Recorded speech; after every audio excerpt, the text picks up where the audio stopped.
and welcome to the SquaMates podcast. This is a very serious podcast about reptiles and amphibians, where the language is strong and the jargon is stronger. And I am one of your three co-hosts. My name is Dr. Mark D. Schertz. I'm a herpetologist and an evolutionary biologist, and I am joined today by the lovely Ethan Kosak.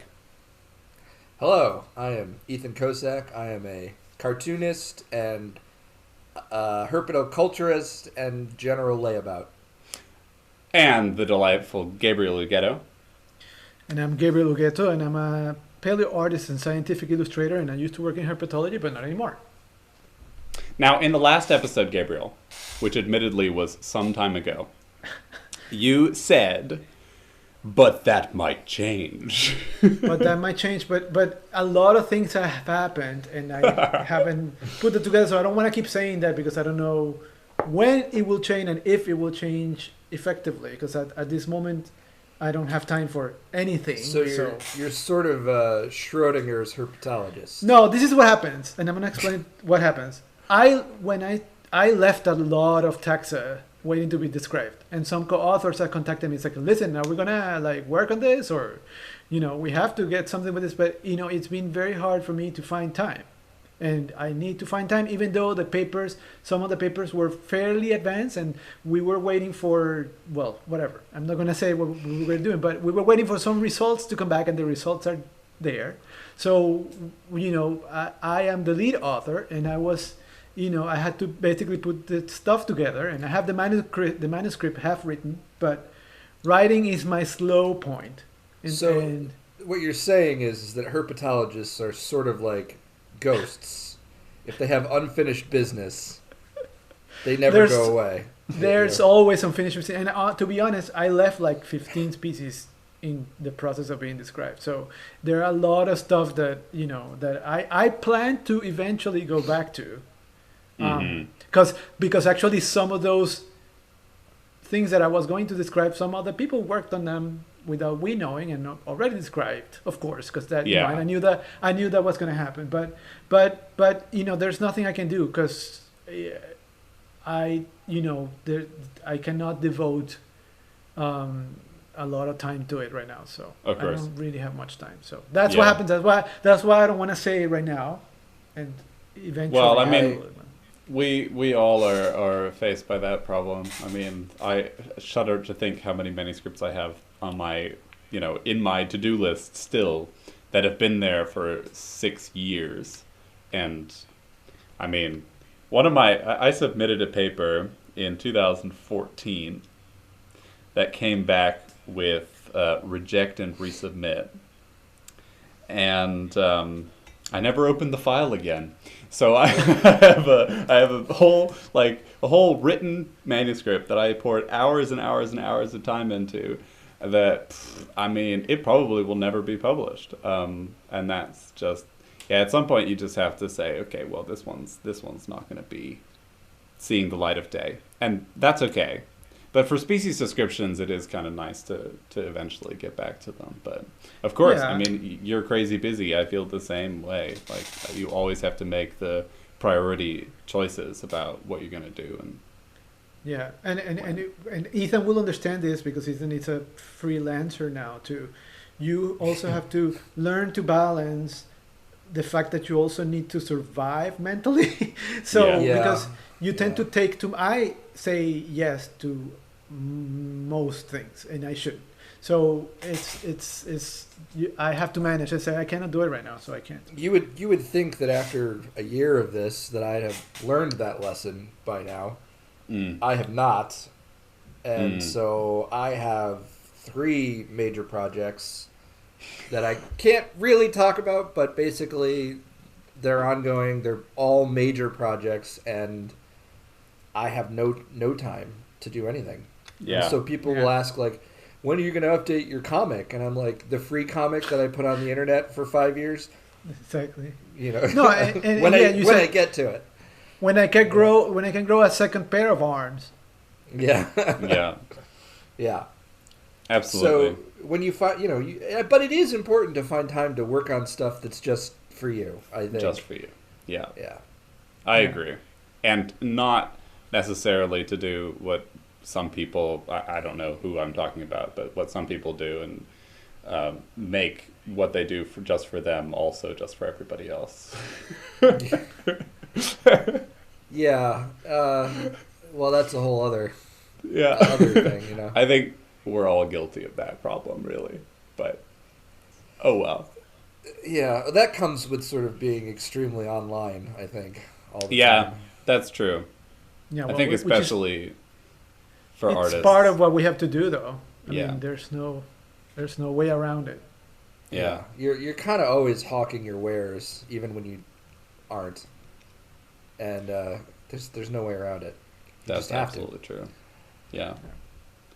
It is what it is, as they always say. God, this got depressing really It fast. did. I'm sorry.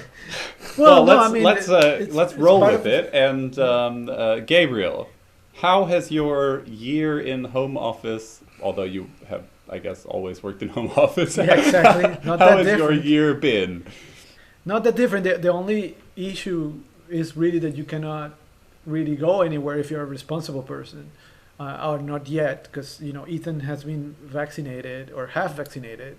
No, you're Yes. fully vaccinated. No, fully vaccinated. I'm now Yeah. fully vaccinated. Yeah. Yeah, I am not yet, but I will be soon because in Florida they finally allowed for younger people to have vaccinations. So, yeah, I might get vaccinated next year. Yeah. which is Germany crazy. is failing. It is. I They feel- did such a great job at managing the pandemic, and then their rollout of vaccines has been embarrassing. You know, for a country that's supposed to be like uber efficient at everything, Yeah. you guys Yeah. dropped the ball. It's Yeah. it's actually Says the the European Union. says the American. But yeah, I was just gonna say, like, at least the people who wind up in hospital here, Generally survive. yeah, not only do they survive, but they also then don't have crippling debt for the rest of their lives. Anyway, that's Also a discussion good. for Also another time. So yeah, so I don't remember. I don't remember the last time we had the last episode. When was it? Was like It forever. came out in early May and was recorded in April. So that's insane because during that time I published my work in National Geographic, which was a super cool So thing for cool. me, and I had a lot of illustrations in there. Too many things to listen and to list, and I'm not gonna sit here and talk all about it. But one thing I will say is that I've been working, and now I think I can definitely say it for sure now. I illustrated this series of books written by Ben Garrett. They are about the mass extinctions that have occurred, and I'm illustrating each of the 7 books. There are 7 books, and the first 3 are going to be out, I think, in Europe first, in the UK first, in this summer. So the first 3 books, the main subject, I mean, they deal with a lot of stuff inside, but the main subjects of the first one is that worm creature from the Cambrian worm that it's called hallucigenia. Mm-hmm. Then the second one is about Dunkleosteus, which is that famous prehistoric fish with the crazy mouth. Yeah. And the third one is about trilobites. And the other books that will come up later after that will be Lysowikia, which is a Dicynodont, then Tyrannosaurus Rex, then Megalodon, which is extinct, people. And then the last 2 books are going to be about the Thylacine, which was the last animal we really lost to extinction. Also And, extinct.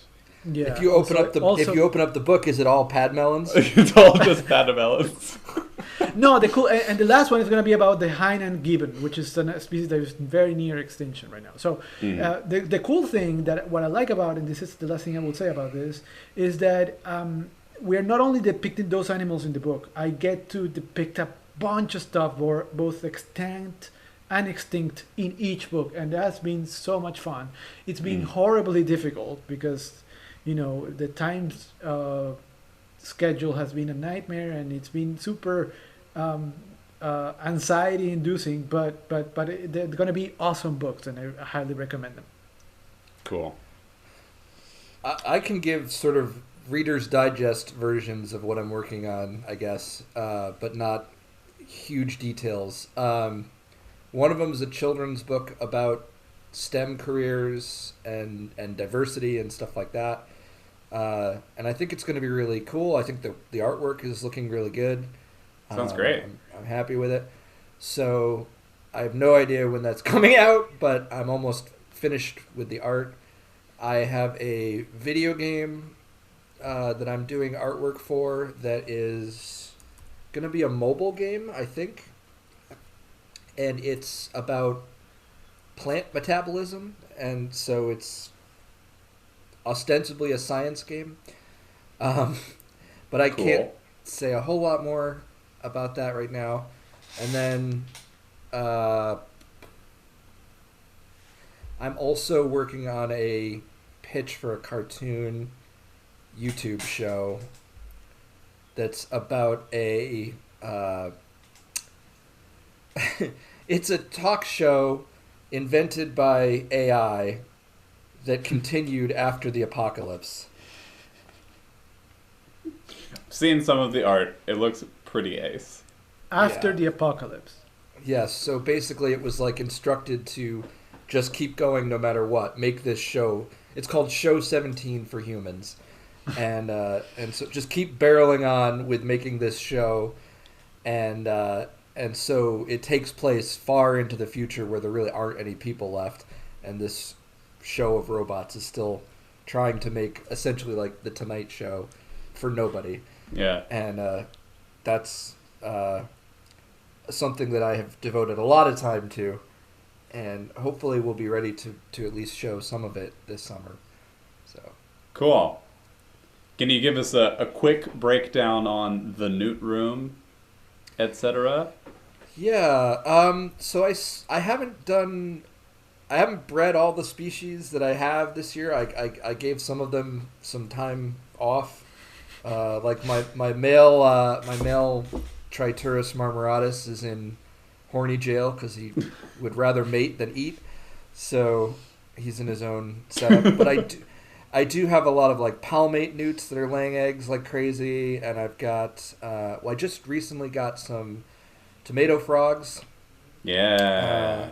So that's a new species in the room, and so now I'm part of the microhylid club. Yes, exactly. The other day, my Scaphiophryne were out for the first time in almost a year, and it was very exciting. That's the rain frog, right? Scaphiophryne are also Malagasy microhylids.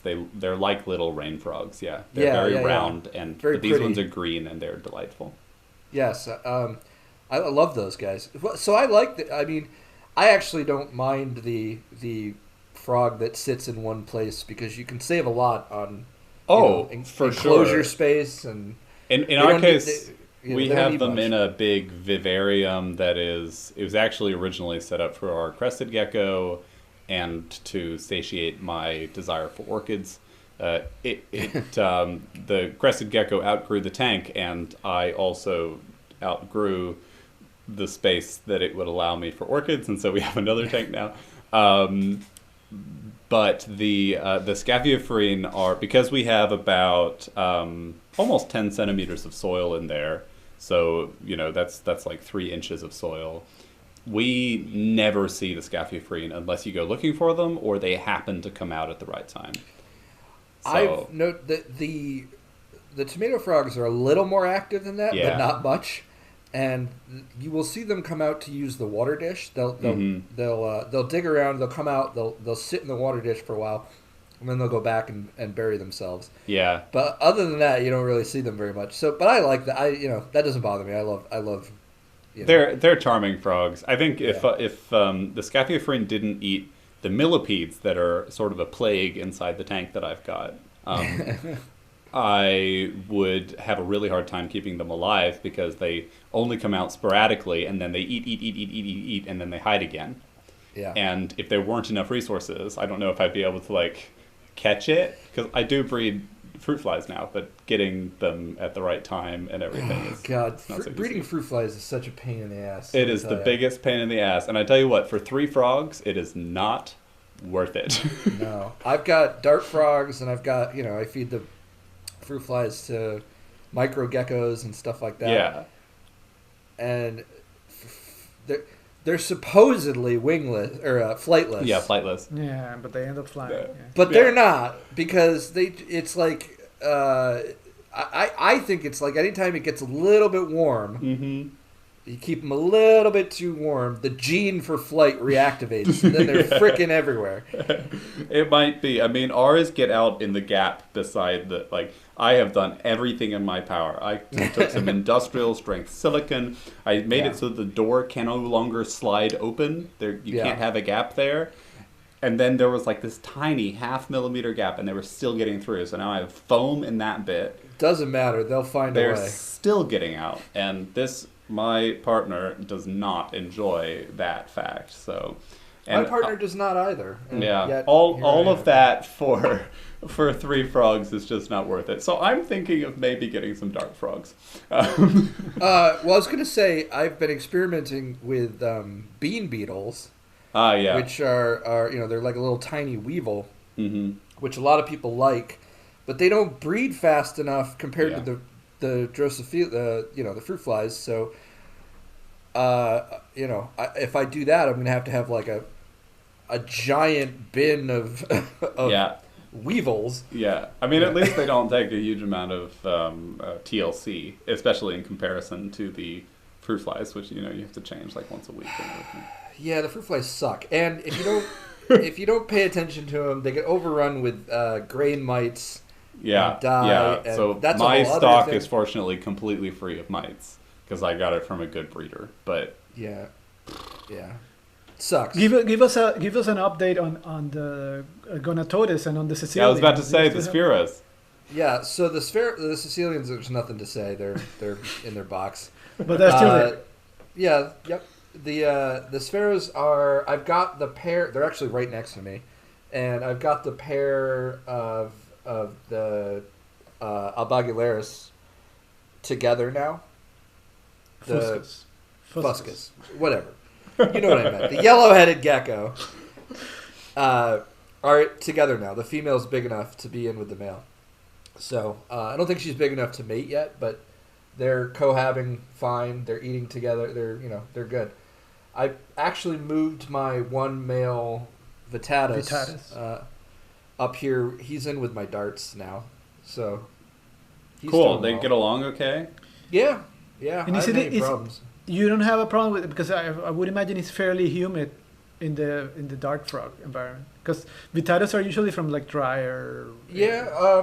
Well, I let that tank I give it because it's Dendrobate auratus. They're not like Yeah. they're not picky really. Mm-hmm. So I'll spray it down every couple of days and it'll and then I let it dry out a little bit. So but they're doing great. Yeah. That's awesome. Cool. Very cool. Yeah. Well, from my side, I since the last episode, I I got my grant, finished my contract in Konstanz, moved across the country to Potsdam, where I have started my postdoc here, working on a new and exciting project. So I don't know if I'd mentioned before what my project is that this grant was for. But basically, we are developing further, the museomic methods, so the methods for sequencing genetics from old museum material. And the plan for this project is to go and try to delve deeper into sequencing the nuclear genome from these museum specimens, because most work until now has been trying to get mitochondrial sequences out of museum specimens. Turns out that's pretty feasible because mitochondrial copy number is very high. Nuclear stuff is much harder. And if these things have been fixed in formalin, it's even worse because formalin makes cross-links between the DNA and makes it very, very difficult to sequence it. So, Which is most stuff. Most stuff has been fixed in formalin, right? actually, no. So there's a period. So formalin didn't become used as a fixative in museum specimens until around the 1890s, 1880s. Oh. Before And it was then, it alcohol hadn't even before that, really right? been discovered until 1880s. So, yeah, until then it was alcohol. Yeah. I think it's spirits. Yeah. And then then there was a period of intensive and increasing formalin usage, but that trend eventually went away again and things started being fixed in ethanol again. So there's this ambiguity. Don't drink the wet specimens. Don't drink wet specimens. Absolutely not. But there's this ambiguity between things that are fixed in 1890 to about like the 1980s, where you don't know. I was going to say, do you have to do an analysis on what they're in to figure it out? So I am not currently aware of any analysis that exists to do that, because if it did exist, I would be jumping on it, because I think, like, I was thinking about NMR, this method for basically getting a frequency spectrum of the liquid, and then you'd be able to see, okay, this is the formalin spike or whatever. I don't know if that has been done before. It would be useful, of course. But for now, we are basically just going to treat all of the old specimens from that time window as though they were fixed in formalin. And just because all it does is add additional like care steps to increase the quality. And explain why it's so important that we are able to sample old specimens, because that's very well. I mean, so in the case of my project, which is focused on the cophylline microhylid frogs, so just one group of frogs from Madagascar, there are lots of species complexes, but we can't resolve the species complexes in many cases because we don't know the identity of the actual species that's the reference. So, for example, Platypalus grandis. This is a big tree frog of this group. There are three or four available synonyms. So names that are synonymized with it, thought to be the same thing. But there are also now 4 or 5 deep genetic lineages that are assigned to Platypalus grandis. So one of those is the real Platypalus grandis. And then we need to figure out, are the other things also that species? Probably not. And which are the available names really the same species as that one? Or are they one of those deep genetic lineages? And then instead of making a new name, we would do our due diligence and erect or resurrect that old name. How do you factor in the changes that are happening with these old wet specimens over time? You know, like, how are they diagnostic? Because I'm thinking of like Dendrobates leucomela, where the name given to it means white. Right. But it depends on the type series. Like, if you have to take in consideration what the type series is. That's what you want. Exactly. To sample. And in my case, I'm specifically sampling the name-bearing type. So the holotype or the lectotype or the syntypes. And we're using those as the means to basically definitively and absolutely declare this is what the species really is. Short of some kind of contamination, we rule out any question then, and that saves generations of effort having to clarify this problem, because we just say, look, this is the answer, there's no question about it, this is the species that it is. And now we don't have to, like what you're mentioning, Ethan, with the Dendrobates, part of that problem is that the type specimens look very different from the species in life. Right. But the genetics doesn't have that problem. Okay. The genetics, in fact, overcome that problem. So until now, I've been doing this with micro-CT, but now we have the genetics on top of it, which is just so much better. And there's enough information there. The fidelity of that information is still good so at least the fidelity of the mitochondrial DNA. Actually, last year, in actually 2 papers that we published last year, are sequencing mitochondrial DNA from type specimens. I think they were stored in Paris and in London. And we were able to identify which genetic lineage the types belong to, including the synonyms, and then describe new species. So we described Mantidactylus ambuni because we were able to figure out that Mantidactylus ambriensis is a different species. And the same is true of Mantidactylus rhodaka, which is another group. So far we've been mostly doing this in Mantidactylus, and now I'm moving to a different family of frogs, the microhylids, to do it further. And also, I would imagine, and I'm sure that one of the big importance of developing methods like this is that now we are going to be able to sample lineages or species that are extinct. Exactly. And that is super important. Yeah, that's huge. There's also the fact that over time, the specimens themselves degrade. So actually just about a month ago, we published another paper on Scaphiophryne, which we've already been mentioning, these little rain frogs from Madagascar. And we looked in that paper at the type specimens of 6 different names, and they are just, I mean, the paper is titled Into the Chamber of Horrors, an integrative revision, blah, blah, blah. And because those specimens look as though someone has trodden on them twice. And so getting the identity of them is not clear. And, that's just 100 years since they were described. In another 200 years, there may be nothing left. But if we get the genome sequence now, or as much data out of them as we can at the moment, we have a permanent digital record of what the specimen was. It's real phylogenetic identity. In the same way that now taking a micro-CT scan, I have a digital record of how the animal looked, at least its skeleton and maybe its external surfaces as well. Right. So it's all part of this, like, increasing the long-term survivorship of these finite specimens that are of unparalleled value. Like, the name-bearing specimens are irreplaceable, and the only thing we can do is try and ensure as much as possible that they are not falling apart and going to waste and all that stuff.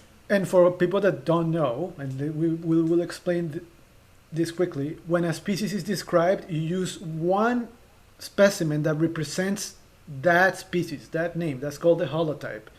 It can be also a type series. It can be several species, several specimens. But what they do is that those particular specimens represent the morphological traits that species, and in this case a molecular trait, that species should have. Is defined by. It's not even that they should have. Morphologically, this is a bit weird because one specimen can't capture all of the variation, but genetically, it's basically, this is the anchor point. So if you go back to mammoths, for instance, the average. Sometimes it's like the average, but the really important thing is that everything must be referenced to that specimen to make sure. Exactly. So if you find out that things within the type series, this happens sometimes, inside the type series there are multiple different species, which one carries the name determines which one is the actual species. Exactly. So that is sometimes, historically, you would have syntypes, which are multiple different specimens that are of equal taxonomic value. They're all carrying the name. Yeah. But if they are multiple different species, it's totally unclear what the actual species is. And then you designate a lectotype from the syntypes that is now the name-bearing specimen. So this gets very complicated. But the important thing is that one is now the one to which everything must be compared. Now, make that a note that we should make an episode about this, because this is very interesting, and I think we should make an episode about particular this part of taxonomy. Yeah, because I think a lot of people don't understand it. Yeah, I think it's an important thing to understand, like the different pieces that come together to make a taxonomic description. Yeah, because there's lectotypes, syntypes, neotypes when you have to rename from the same locality. So let's say that I discover a brand new species. Mm-hmm. But the individual that I capture and let's say kill to prove the existence of this holotype happens to have, it's a freak and it happens to have 2 heads. What happens then? Well, it depends on whether it truly is a new species or not. And it's not a new species defined by the fact that it has 2 heads. Historically and morphologically, in the fossil record, this is way harder. Because if you have an aberrant specimen in the fossil record, you have no way of proving that it's aberrant except for collecting lots and lots and lots of other specimens. Because it's a one-off. Which then right? never Exactly. happens because there are never lots and lots and lots of fossils. Well, usually. seldom. There are some cases, Very few, of course. very few. Yeah, yeah. And That's even like those, yeah. and even those usually come from different strata, and you don't know, or you cannot 100% know that they were coexisting at the same time. So. Yeah. So, still, I mean, if you have genetic data from it, you can now use the genetics to basically say, okay, well, this is identical to something else that's already described, so my species is invalid. Or you can say, this one truly is very different, and therefore it should be described. If you find later specimens that don't look like it morphologically, but match it genetically, then you start having problems. Because it could be that they have captured the mitochondrion from this thing, and that they're actually not the same species. Right. So then you have to look at the nuclear genome. So you have some kind of horizontal gene transfer going on. Yeah, hybridization, basically. They steal. This happens all the time. So things steal the mitochondria of other species. And that happens through one introgression event that then gets bred, basically true bred, to capture that one piece. So it creates this weird landscape of, okay, well, the mitochondrial stuff says this, and we weight a lot of our taxonomy based on what the mitochondrial stuff says, because that's how barcodes work. But if you don't have the nuclear DNA, you can't be absolutely certain that you're not dealing with this mitochondrial capture. And that's part of the reason, if we circle all the way back to my project, part of the reason I've been saying, okay, well, until now we've had good success sequencing mitochondrial stuff, but without the nuclear stuff, we can't be certain. And so my project is trying to get that nuclear data. And just for the listeners who aren't aware, your cells contain basically two sets of DNA. One is in the mitochondrion, the powerhouse of the cell, and the other is in the nucleus, which is the place where most of the code is kept. The mitochondria largely pass through mothers, largely, yes. And not always. Almost exclusively. Almost exclusively, and then the nuclear is passed through fathers. Well, nuclear is combined, right? It's a combination combined, of your parental traits. Yeah, and if you're a plant, it can also have... It gets very weird. It gets very weird. We're not talking about those here. Yeah. So the one thing I wanted to mention that we sort of skip past is if you are sampling now, because it's now possible, to sequence DNA from specimens that are 10,000, 20,000 years old, and then you sequence something that's much younger. So if you're dealing with a mammoth, for instance, and you sequence a mammoth from a certain time period and it has a specific name, and you have one from a later time period and it has a specific name, sorting out the identity of those different species is really complicated because one can just simply be a direct descendant of the other. And this is where species definitions get all mixed up. That people just get angry, happened. What What you're saying just was published like a month or so ago, when the Colombian mammoth was found to be a hybrid. Yeah, by between my new working group here in Potsdam. So the group that I have joined here in Potsdam are actually ancient DNA researchers mostly, and they almost all work on mammals. But they have been pioneering a lot of this stuff in terms of ancient DNA and also in terms of archival DNA, so these museum specimen stuff. So yeah, no, it's very. By the cool way, when I say hybrid, I don't mean when I say hybrid species, I don't mean actual hybrid. As most people understand that they cannot breed and all that. That's not what. Well, it was in this case. It really was a hybrid species, so it might have been a spontaneous combination of two different. Yeah, but I mean, like they groups. were were able to breed and all that. It's like people have this thing in their minds, like a mule. Yes. That's right. not what I'm trying. That's not what I'm saying. Thing. Yeah. Well, and I think also we're so used to thinking of species as these clear finite, units. these clear units, but when it comes to deep time, that's especially not true. It's like picking frames out of a film. Yes. You know? Very much so. Yeah. Yeah. So time is a wibbly wobbly thing, and we fortunately don't have to deal with that very much. So when I'm talking about my museum specimens, these things are at most 100 years old, and okay, if they were cichlids, they might be different species, but they're not, and so they're frogs, and it takes 2 million years, more or less, give or take, in most cases, to make a new frog species. So, yeah, I mean, that was a really long tangent maybe with that attitude, you know. That was a long tangent on just my new postdoc, but it's an exciting thing. So I'm the PI on this project, and I don't have any students on it, so it's just me and the lab techs. But it's going to be really fun, so I'm excited already. I'm like getting together. I tell you what, getting specimens from museums around the world during a pandemic, when in my grant I was like, oh, I'll just fly to London and I'll fly to Paris. Yeah. Things are not as I had hoped. I'm sure like people are not super keen on internationally shipping jars of alcohol. Yeah, well, so you take the specimens out of the alcohol and you wrap them in alcohol-soaked towel to ship them. But the problem is the shipping services right now are super delayed. So the specimens that I would need from London and the specimens that I need from Paris, they're basically saying they won't ship them. And so it's either I fly or I simply wait.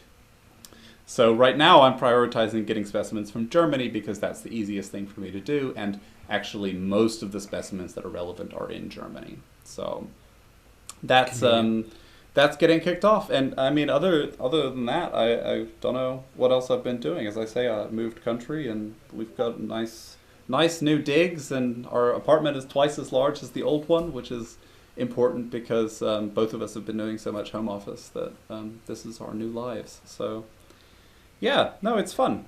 Oh, and we got married. I guess that also wasn't... yeah, that would be important.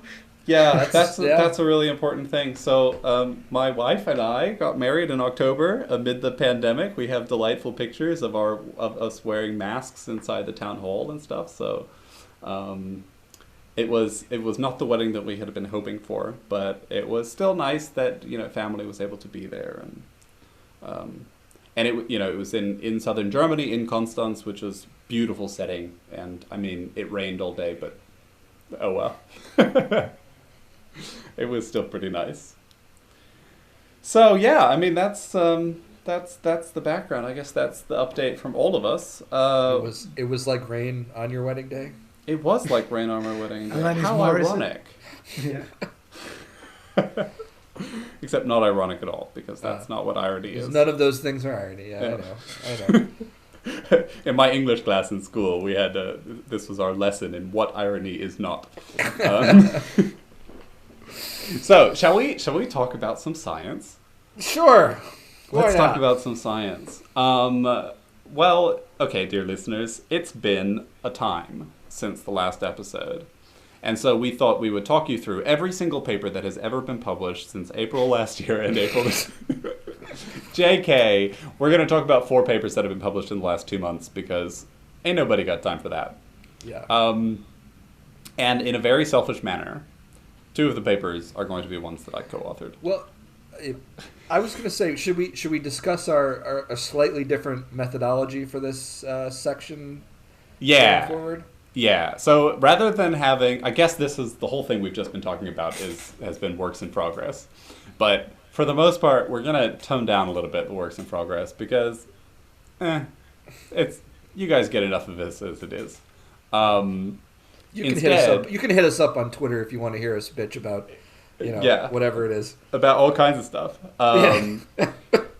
Instead, we're going to be talking pretty briefly, usually, about papers. So we're just going to choose between 4 and 6 papers, and we'll talk about them in a little more depth than we would previously have done, but we won't be going through the marathon recording craziness that we've been having in the past. So we're going to try. And I know we've said this now repeatedly. We're each selecting something. That's the other thing. This is also true. We're bringing you our choice.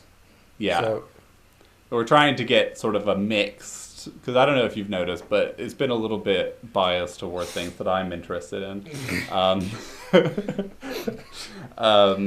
Yeah. So we're gonna sort of move in that direction and see what we could do. And yeah, I think it'll be a fun adventure. We're also, I think we've promised this now 3 or 4 different times on the show, but we're going to try and keep our episodes shorter to make everybody's life better.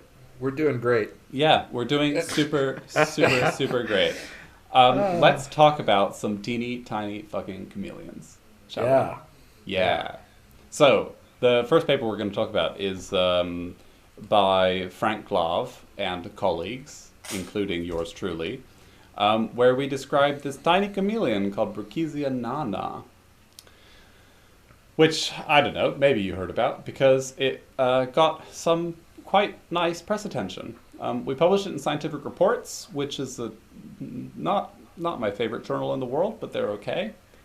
I had some frustration with them last year. I did not enjoy it. But no, in general, it's a pretty decent journal. And the chameleon is extremely small. So adult male. This is B Nana. B Nana, yeah. And dear listeners, I didn't realize the pun until the paper was published. Which is really embarrassing because I am a huge proponent of banana for scale.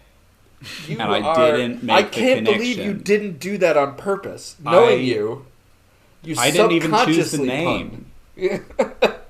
So this is just a happy coincidence. So in 2012, a chameleon called Brachysia micra was published. And now this one is smaller than Brachysia micra, so we needed a smaller word. And so nana is the feminine of nano, which everybody knows from nanotechnology and whatnot. And so we had to use the feminine form because Brachysia is feminine, and Brachysia nana is the name, and then it just so happens that it shortens to B nana, which is beautiful. Anyway, so adult males of this teeny tiny chameleon reach 13.5 millimeters in adult body size, which is, if you have ever eaten long grain rice, it's about as long as one long grain rice. Which is insane. It is very, very, very small. Is it the small? It's not. It's in the running for smallest vertebrate, right? Yeah. So okay, not smallest vertebrate because the tail gives it a huge disadvantage compared to especially tiny fish and tiny frogs. Yeah. But it is the smallest amniote. Okay. Now, amniotes are the group of tetrapods that lay mostly hard-shelled eggs or give birth to live young, but they have an amnion. That's why they're called amniotes, which means that they do some egg. Yeah, some membrane exactly. Yeah. So anamniotes would, for example, be amphibians, and the amniotes are the reptiles, including the birds and the mammals. And so the competition here are obviously other chameleons, some of which are very, very small, and the Sphirodactylus. So Sphirodactylus, Parthenopion, and Ariaceae, and there's another very small one that I can't remember. They compete for the rank of a very, very, very smallest reptile. And depending what metric you use will determine which species you consider to be the smallest. So if you only measure adult males, Brachysia nana is the champion. But females are much larger. And so if you go by average size, it's probably a dead heat between like Ariaceae and Brachysia nana. If you go only by female size, I think Ariaceae beats it out because the female of Ariaceae is smaller than the female of Brachysia nana. I think that's how it works out. And then that's only if you don't include the tail. If you include the tail, I think the chameleon wins because it has a very short tail and the geckos have long tails, etc. Yeah, but with lizards, you never include the tail. Yeah, we generally don't include the tail. SVL. Yes. Yes, not the vein length is always the top measurement. Yeah. It's like talking to the bird people how they measure the bird. Do they include the beak or not? That's a difficult question. Yeah, so this chameleon is really cool. And one of the things that we one of the reasons it got quite a bit of press attention is that something that that Frank realized when we were doing this study. So Frank was one of my 2 doctoral advisors. He was my master's thesis advisor. I've worked with him for a very, very long time. And he was like, yeah, well, Brachysia tend to have pretty large genitals in comparison to their body size. I mean, these are tiny, tiny animals, but they seem to have relatively large hemipenes, the paired reproductive organs that the males have. And so he was like, okay, I wonder if the species that are smallest have the relatively largest genital size. How does that relate to body size? And so he went and he measured all the specimens, or many of the specimens that we have available at the museum in Munich. And as it turns out, he was absolutely right. The smaller the chameleon, especially in Brachysia, these tiny chameleons, the relatively larger the size of the genitals, which is weird. The majesty of nature. Exactly. And then we were like, I don't know why this is. We'll leave it as sort of an open question, and we submitted the paper. And one of the reviewers was like, I think I know what could be causing this. And the reviewer was anonymous, so we don't know who to thank. But the reviewer suggested that what's going on, and I think that they are dead on the money, they suggested that what's going on is that the female, who is not miniaturizing as strongly as the male, well, his genitals still have to couple with her genitals in order for reproduction to be successful. And so if she's not miniaturizing, but he is, the only bit of him that matters in terms of their reproductive success is the size of his genitals that they fit. So you would expect his body size to reduce while his genitals do not because of the coupling action. But now the question is, what's the ecological pressure that is making male Brachysia become smaller?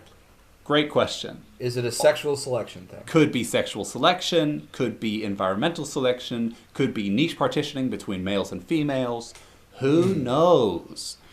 But we at least have like a reasonable hypothesis for why we have this case where smaller and smaller chameleons still retain relatively larger relative genital sizes. So in a few million years, could you have like parasitic male chameleons that are just basically like little genitals moving through the forest floor? Who knows? Little anglerfish type, It could be. It could happen. So far, that hasn't happened in tetrapods. But that's not to say that, where there is a will. I'm just trying to take this to its logical conclusion here. And I tend to agree. I'm not sure that the genitals will be able to feed themselves. So you probably need something like the anglerfish where they atrophy after coupling. Right. They couple and then it's just like attached to her. Well, it's worth noting that Brachysia are famous for the fact that the male rides around on the female once he finds her. I'm telling you. See? So, I'm onto this. We're not far. Well, so that would make sense why he has a pressure to become smaller, because then she has to carry less weight. More convenient. Yeah. That would definitely makes exploring. But that means I'm not far off, because that I'm telling you. They have to have a dispersal phase, though, Ethan, because otherwise you have inbreeding like crazy. Yeah, and also you have to remember that tetrapods can only become so small. There's a certain limit to how small you can get. And this is the question. This is one of the things that motivates me the most. It's something that I'm trying to set up as my big sort of motivator. This is also the reason I'm so interested in the co-filene microhylids, because they have miniaturized many times. Why are things getting small, and what is stopping them from getting smaller? So I think that the chameleons, and looking at the chameleons and looking at the geckos, there's a reason we seem to have a sort of stacking effect at this very, very small end where nobody can agree which one's the smallest, because getting smaller is real hard. Mm-hmm.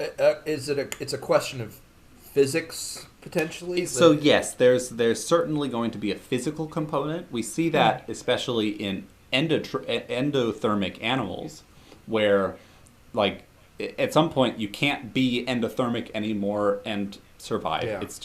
as a vertebrate. Now, of course, bumblebees and whatever make this whole thing a little bit complicated. But the bee hummingbird and the Etruscan shrew, these are very, very small birds and mammals, respectively. They have also seemed to reach a sort of physiological limit where they can't eat any more than they're already eating.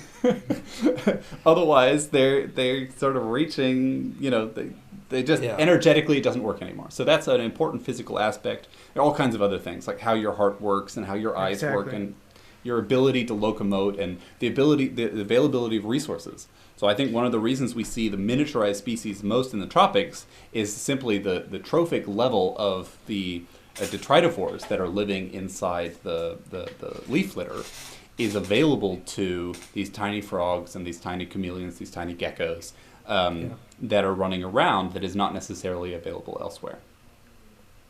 And then I have a pet hypothesis that can also be driving miniaturization, which is related to parasites.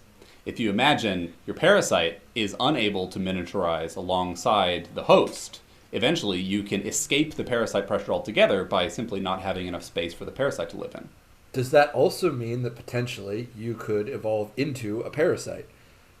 That's a hard jump to make, but it's been made many, many, many times. There aren't a lot of tetrapod parasites. Yeah, and most of the tetrapod parasites are sort of not true parasites. So like a vampire bat is not really a parasite. No, it's not a parasite at all. And I mean, oxpeckers are famous for like keeping the wounds open of their hosts, but it's not really parasitism in the classical sense. Especially, it's not obligate parasitism. Right. So that's an important caveat. And that, birds like to pick at things regardless. So. That's. I'm just from a speculative evolutionary standpoint, I find that kind of fascinating. Like, the path towards avoiding parasitism could also be the path to becoming a parasite yourself. Potentially, if you have the resources to exploit. I can't imagine that happening to let's say a lizard, a legged lizard, but I could imagine it happening to a blind snake, for instance, that happens to find out that living inside another animal is a good source of food, or right, you're already kind of a wormy guy. Exactly. Yeah. Worminess seems to go hand in hand a lot with parasitism. Yeah, it does. So I think miniaturization is one of the most exciting things. Just the number of questions, right, that faces us is super cool. So there will certainly be a lot more miniaturization content on this show in the future. But let's move on to the second paper. But not in the length of our podcast, apparently. No. We're doing okay. We're not that bad. We're not that bad. We're all right. Plus, we have to discuss it, paper. It's not like we can just talk about it. I'm as at fault as anybody. And I mean, I'm thoroughly enjoying it. I think that the discussion so far has been super stimulating and great. Plus, my papers, the ones that I will comment will be super fast, and you can extend. I thought you were going to be like, and my papers are going to blow you away. No, they were super fast because they're just basic taxonomy stuff. So, speaking of papers that'll blow you away. Did you hear about the geckos that glow? That's our next paper. Because of you, I don't want to hear anything that glows anymore. Not because of your paper has been great. It's because what other things have been done with that. Oh, I tell you what. Okay. Fluorescent let's get some bullshit. Okay, listeners, we're going to have a breakdown of how biofluorescence works. Are you ready? Your ability to see UV light has no relevance to whether or not you can see fluorescence. Because if the fluorescence is triggered by UV, it is emitted within the visible spectrum. Otherwise, you wouldn't be able to see it in a photograph or whatever. So UV comes in, green light comes out, hey presto, it's fluorescing in a visible way. Now, many animals, as it turns out, fluoresce probably coincidentally. So, thank you. That doesn't For mean that you have. instance, Well, we've talked before about how bones in general yes, Yeah. fluoresce. all bones fluoresce. All kinds of shit fluoresces for who knows why. It just does. Your teeth fluoresce. Go into a nightclub. Yeah. I mean, when the pandemic is over. Smile once you've pulled down your mask, but don't do it for very long. And you will see that your teeth are fluorescing like crazy. Yeah, that doesn't mean that we have specialized colors and stuff on our No. teeth to fluoresce. This does not have an adaptive function. It just is a coincidence. Now, if you look at many of the examples of, biological systems where this is clearly, they are fluorescing very strongly, that have now been shown, most of the cases that have been published, especially the reptile cases so far, let's take chameleons out of it for a second, because chameleons are a little bit weird. We can talk about that in a second. But if you look at the geckos that have been shown to fluoresce so far, what you see is the bone fluorescing through the skin. The skin of most geckos is pretty translucent. That happens because all bones fluoresce. That is not an adaptive thing. It's not only translucent; it's also super thin. It's like Yeah. thin. It's, You know. I mean, you can rip it off without even purposely trying. that way. It's a In escape. some case, yeah. In some cases, it just sloughs off in your hand, and they get away from Yeah. Yes. That's exactly what they evolved at. it. Yeah. So, the ability to see fluorescence in every animal doesn't necessarily make that fluorescence interesting. This is also true in the amphibians. I think we talked about this in a previous episode of the podcast, where there was this paper that showed lots and lots and lots of amphibians fluoresce under UV light or under blue light or whatever, but the whether or not there's biological significance there is very debatable, especially when it's super widespread and there's... So the important thing to know about any case of fluorescence is what the quantum yield is, which is really just a fancy way of saying of the electrons of the photons that go in, how many get emitted out. And that's basically your quantum yield. And if you are very, very efficient, you have a very high quantum yield, so you shoot a lot of photons back out again. And those high levels of quantum yield are really rare. Most things have extremely low quantum yields. So, if you remember the paper by Tabuada and colleagues where they looked at these Boana punctata frogs, very bright green fluorescence. This fluorescence has a very high quantum yield. If you compare that fluorescence with the fluorescence of chameleons, I think it's more than an order of magnitude stronger, that fluorescence, than the chameleon fluorescence. So whether or not the chameleons can actually see the fluorescence that their tubercles have is an active source of debate. So anything that has a high quantum yield is potentially biologically viable because there's a chance that an animal would be able to see it under natural conditions. So high UV radiation doesn't happen naturally because otherwise we wouldn't exist. So that pulls us toward the question of, well, if we can see it under strong UV sources, can it be biologically relevant? What criteria can we use to decide or to identify whether or not something is biologically relevant? And one of the things that my colleagues and I have argued in the paper that we're talking about here, which is by David Putzel and colleagues, I'm the last author in this paper, which is great fun. One of the things that we argue is the arrangement of fluorescent areas on the body is super important. Because if all of the fluorescence is sort of localized to to a specific area of the body, that argues that maybe there's some kind of functionality. So in the chameleons, you have tubercles on the head. The chameleons have crests on their heads. They have bright colors on their heads. Everything suggests that the chameleons look at the heads a lot in order to identify each other and to make decisions about mate choice and everything. Now we come to Pachydactylus rangi, the web-footed gecko or namib sand gecko. And all of the fluorescence is on the stomach. It's exactly. It's Right. but it's not on the stomach. It's on the flank. It's on the lower The flank. flank, yeah. So if you look at a ventral shot of these geckos that we published the discovery of fluorescence in these geckos. If you look at a ventral shot, you see that the belly is clean of fluorescence, Okay. and it's So only like along it's the like side. a racing stripe on the It's side. exactly like the glow lights underneath a Ferrari, Yes. just beside the door.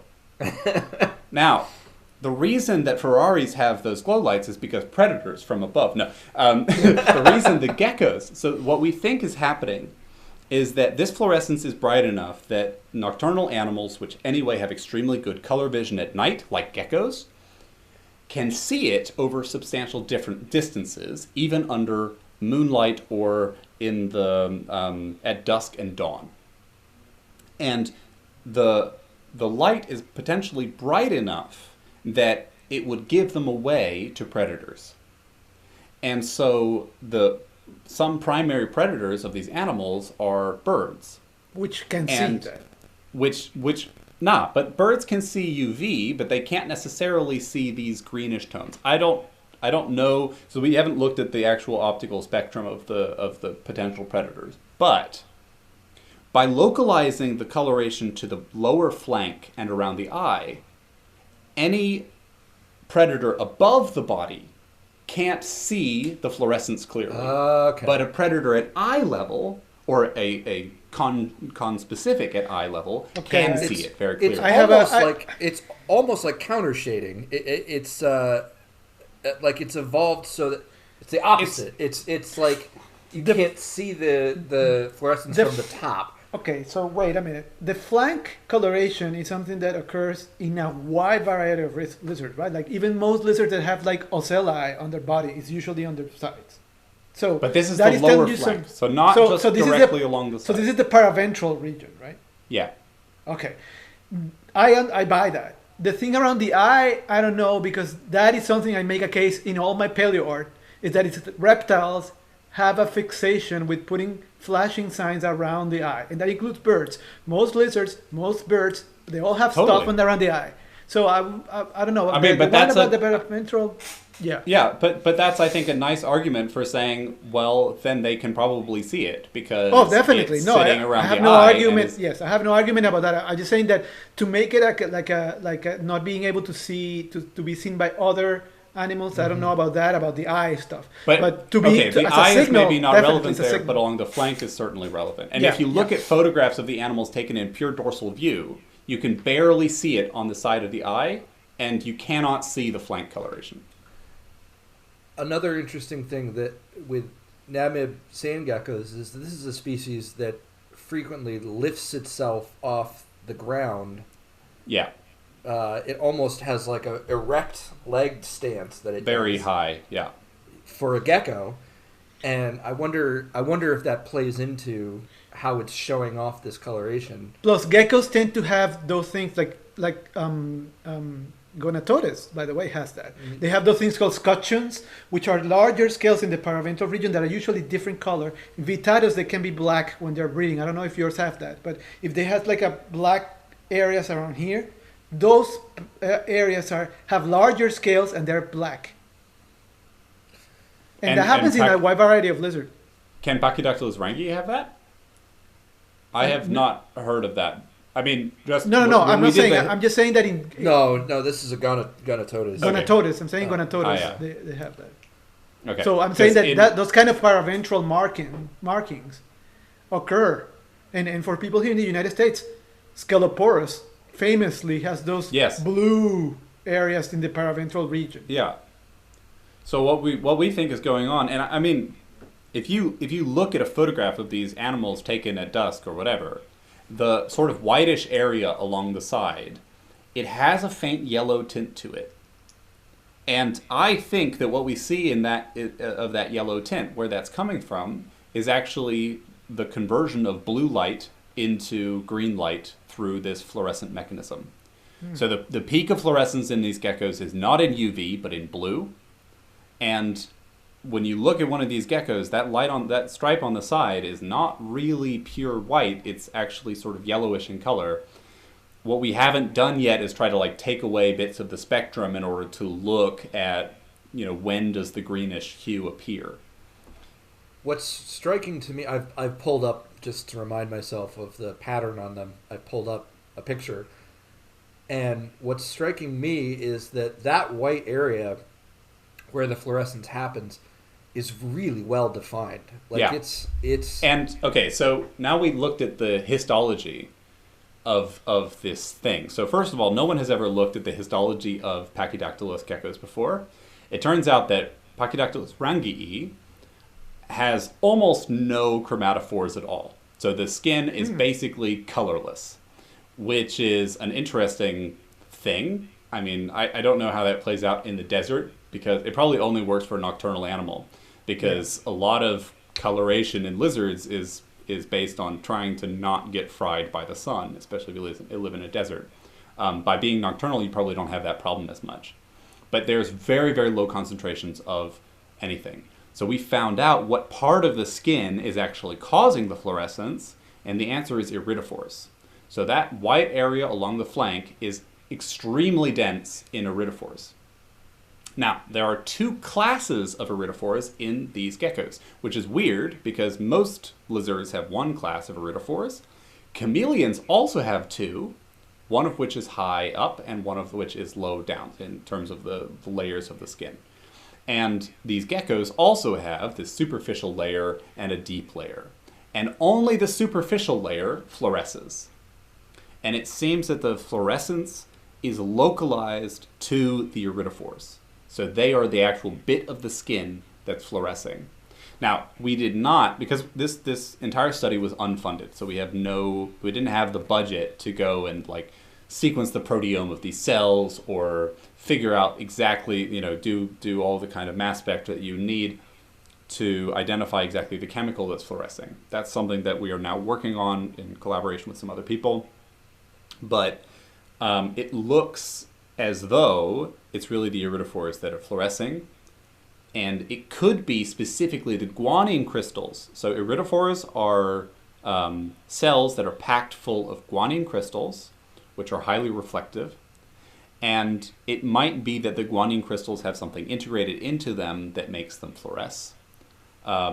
It's hard to, I have some preliminary data that says some relevant stuff, but I can't talk about that. And anyway, it looks like we are going to be able to figure out what the mechanism actually is in this case. And I think this is, for me, the most compelling case of functionality of the fluorescence in these geckos, in terms of all of the recent discoveries of fluorescence, it has the greatest potential to be functional because it is ridiculously bright. It's almost exactly as bright as the Boana punctata fluorescence. And it's localized in such a perfect way as to be functional, or to make functional sense, that you can easily make a justification for why this thing would have evolved to have that localized there. I'm looking at it and it looks functional. It really looks like a racing stripe, like a. And of course, it could be that it's supposed to be white. The geckos see the white, and therefore it's enough, and the fluorescence is just a coincidence. But I don't fully buy that. It reminds what it almost reminds me of is like the stuff people wear for walking or riding a bike at night. Like they're worried about and it's that color. That's a good way to put it. It is exactly that neon yellow color. That is so obvious to anyone who's running around. And we think that also, so these geckos are they're kind of semi-social. So it turns out that you can keep them in social groups in a terrarium, and most of the research was actually done on the colony that David is breeding at home. They're not easy animals to keep. They have a really, really low reproductive rate, so breeding them is a pain in the butt. But in the wild, they occur at low densities. And what might be happening is that this is a mechanism for them to see each other over long distances. This is the same habitat where barking geckos occur. And the barking geckos can hear each other over long distances, but then you give yourself away to predators. If you can see each other over long distances in the dunes through this bright color, you might have an easier time running up to one another for mating as- purposes. I was going to say, as someone who's kept and bred a lot of different geckos, the norm in geckos is for males to be territorial. Mm-hmm. So, just for listeners, most male geckos you cannot cohab with most other male geckos. Yeah. So, to be a colony gecko, I can only think of a handful of other types of geckos that you can do that with. No, exactly. And these things, I think, well, I don't know if David has ever had any problems in terms of like conflict among the geckos themselves, but certainly he has a breeding group where he gets regularly offspring, which is super great. Yeah. So there was one last thing that I wanted to mention that I can't remember what it is now, but on the whole, I think this is such a cool thing. Like, it's, as I say, I was involved in the discovery of the chameleon fluorescence. I thought at the time it was pretty compelling. And then basically just after we had discovered the chameleon thing, David was like, oh, I was at home and I shone my new UV torch on the geckos and they light up. And I was like, oh, okay, well, this is something we have to study now in detail. So it's been really cool to see another system come out. And what I wanted to mention is what's really needed are behavioral studies. And that's something that we're also talking about somehow arranging. We can't do it easily in captivity, especially not in Germany. It's just for legal reasons and for ethical reasons. It's complicated. You need a lot of space. It needs to be in a university. Blah blah blah. But potentially field studies will be needed, where you basically just make little corrals and you can study their behavior, which would be really cool. They have pretty interesting behavior as it is anyway. They're famous for the little dance that they do with their legs. Yeah. Where they're trying to keep their legs off the hot sand. So the fringe-toed lizards do that too, yeah. Yeah. They're really cool. So that's another exciting paper that I got to be involved in. It's been an exciting year. That one was also published in Scientific Reports, by the way. So this is I had 3 papers in a row published in Scientific Reports, and 2 of them the process was fine. One of them it was an absolute nightmare. So, all right, Gabriel, you want to talk about some Elachistocles? My papers will be very short. They're basically mostly focused on biogeographic issues, and what I want mostly to say with both papers is how we are recently understanding that species that have, especially in neotropical areas, or tropic areas in general, tropical areas, species that have wide distribution usually represent a bunch of understudied diversity within that taxon. So both of the papers that I'm going to talk about today will deal with about that. The first one also have some implications for the health of local populations since it's a venomous species. But the paper is by Dalvecchio et al. It was published in Journal of Natural History, and is molecular and phenotypic data revealed a new Amazonian species of pit vipers. So it's a new bothrop species, and it's not really new. It's now that basically it showed that a segment of the population that we thought it was one species now represents 2 species. And I want to talk about this paper because it's the same pattern that we see in many other species. There's basically now obviously a North Amazonian taxon and a South Amazonian taxon, and that happens in a lot of other animal groups, especially reptiles. You always see like a Western Amazonian taxon and North Amazonian taxon, and so the rivers are acting as barriers. Didn't we talk about that with the Mata, right? Yeah, and also a lot of these things were refugia during the Pleistocene, and they were segmented. The Amazon was not as widespread as it is now. So a lot of these things evolved separately, and now have joined together again by the Amazon. So basically we have this new species which was called Oligobalinus, Bothrops oligobalinus, and is now distributed south of the Amazon River. The species which was originally included, which is Bothrops. Well, actually, it's the opposite. No, I think it's the opposite. I think it's the Oligobalinus is the new taxon that is now from the north of the Amazon River.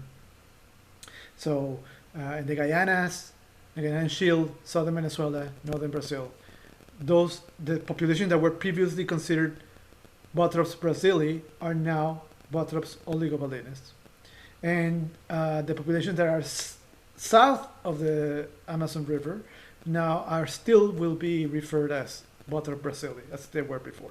And the two species basically differentiate morphologically, differentiate in the presence or absence of trapezoidal lateral spots, blotches on the sides of the body. That's how you can morphologically recognize them. But the paper also deals with molecular studies, and they did a phylogeny of the taxa from the they belong to the Bothrops jararacusu group. I think so. Yes, they do. And the second paper that I'm going to talk about is basically the same issue, which is biogeography, understanding species that have wide distributions in reality represent a bunch of smaller taxa, the smaller, more circumscribed to certain biogeographical regions. So the second paper is by Jowers et al. It was published in Organisms, Diversity and Evolution. And it's called Unraveling Unique Island Colonization Events in Elachistoclades Frogs, Phylogeography, Cryptid Divergence, and Taxonomical Implications. So Elachistoclades is... microhylids. They're microhylids. They are a famous genus of neotropical microhylid frogs. And for a long time, there were only a few species that were described. So Surinamensis and bicolor, and they were found all over South America. And obviously, that's not the case for several years now. Those populations, herpetologists have been chipping away at those big populations and naming different taxa. And this is the latest iteration of that. So this taxon, the new taxon, which was called Nigrogularis, I want to say. I don't remember exactly. Yeah, Nigrogularis. Yeah, Nigrogularis was described from Trinidad. And it is likely also found in the mainland in Venezuela. But I think originally it was the paper focuses on the Trinitarian population.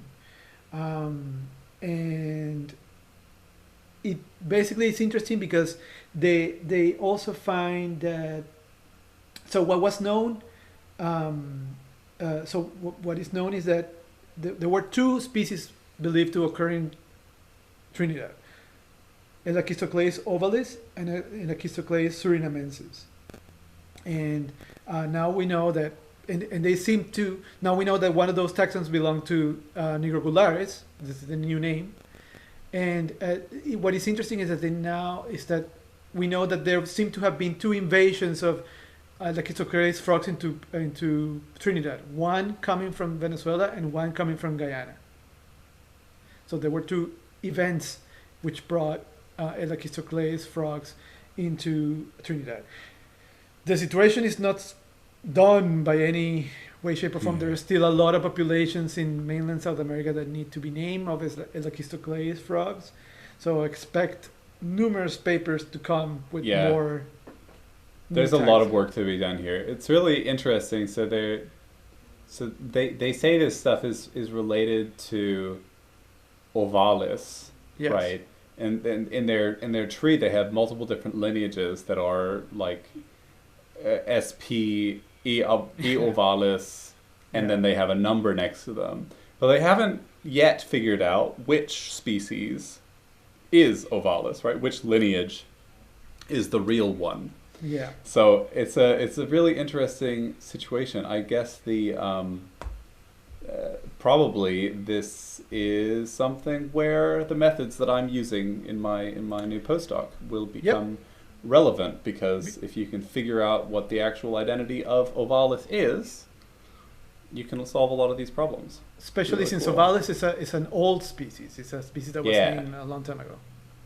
Daudin, 1802, originally described in the genus Bufo. I mean, somehow that's the less Bufo really thing. old.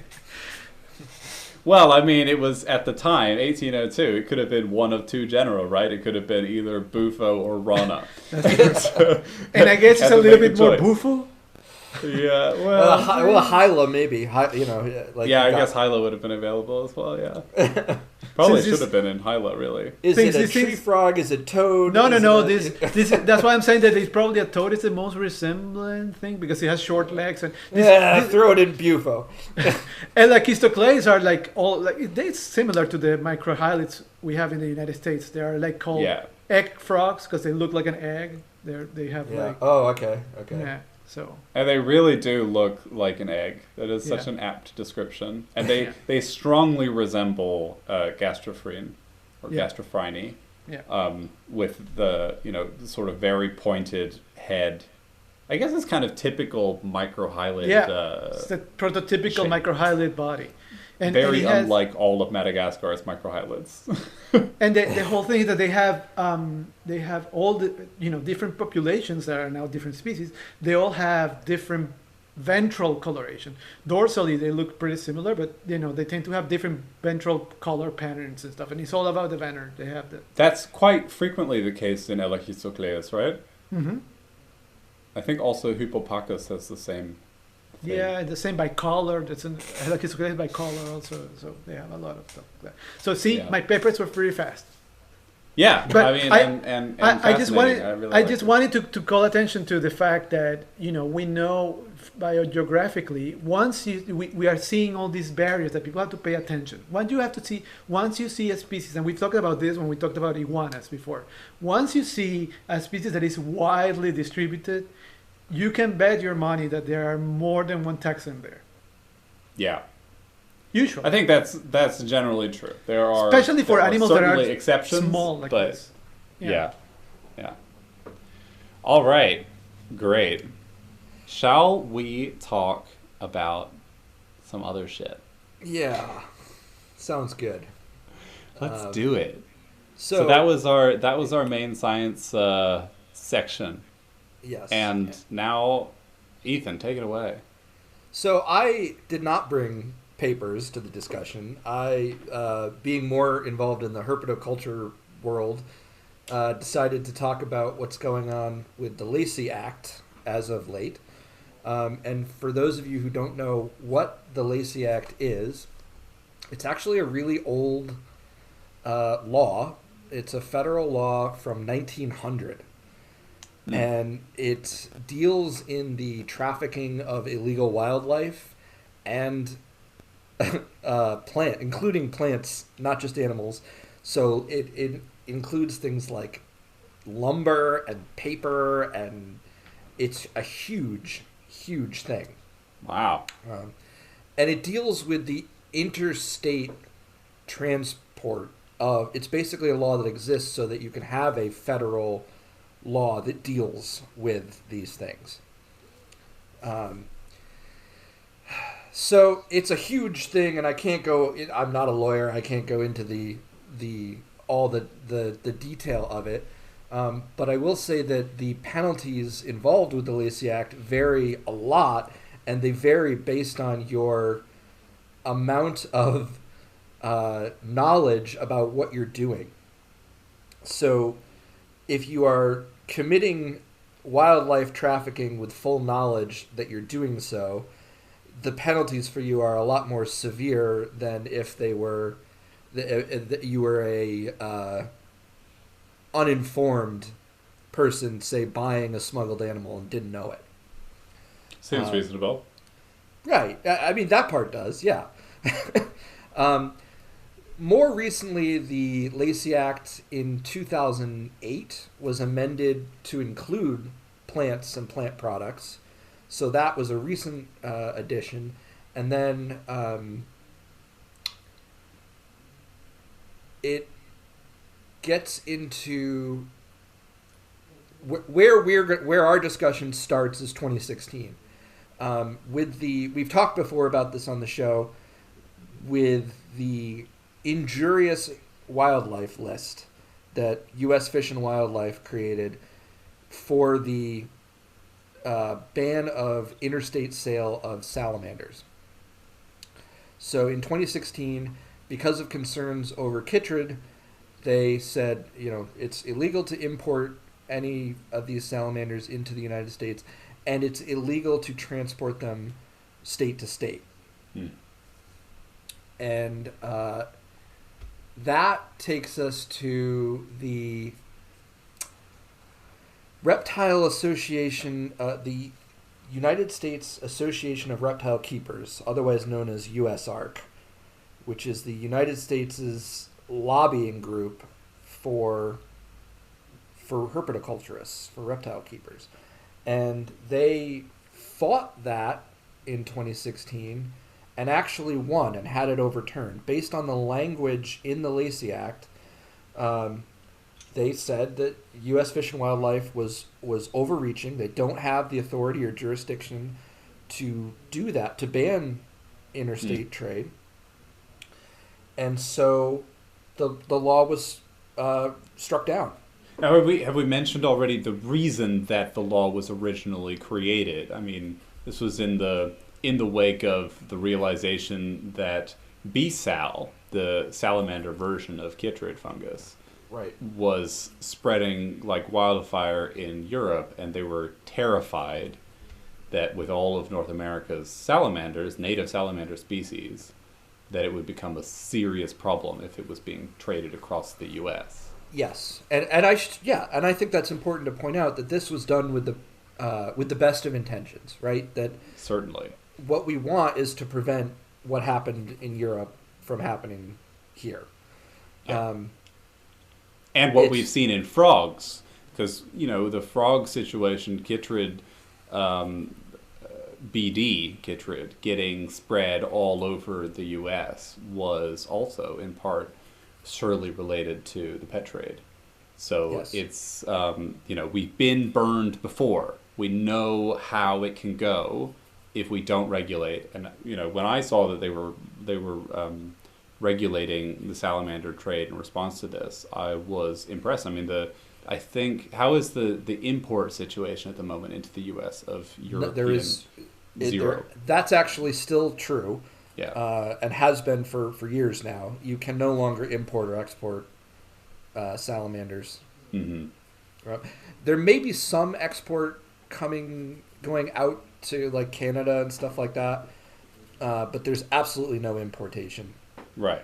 So they have managed to crack down on the getting the things in, but that wouldn't stop it from spreading if there were already strains of B-sal in captive collections that had been brought in from Europe. Yes. And we should say, as of this recording, there have not been any recorded cases of B-sal in North America, which is good. I believe the research shows that plethodontid salamanders, although they are susceptible to it, are not as susceptible to it as salamandrid salamanders, which are most of the salamanders in Europe. There's debate about that still, depending on who you talk to. Mm-hmm. And there's also some evidence that from parent to adult, or from parent to egg, rather, that B-sal is not transferable. So in the original ban, you were still allowed to ship eggs because it was believed that eggs were not capable of having B-sal.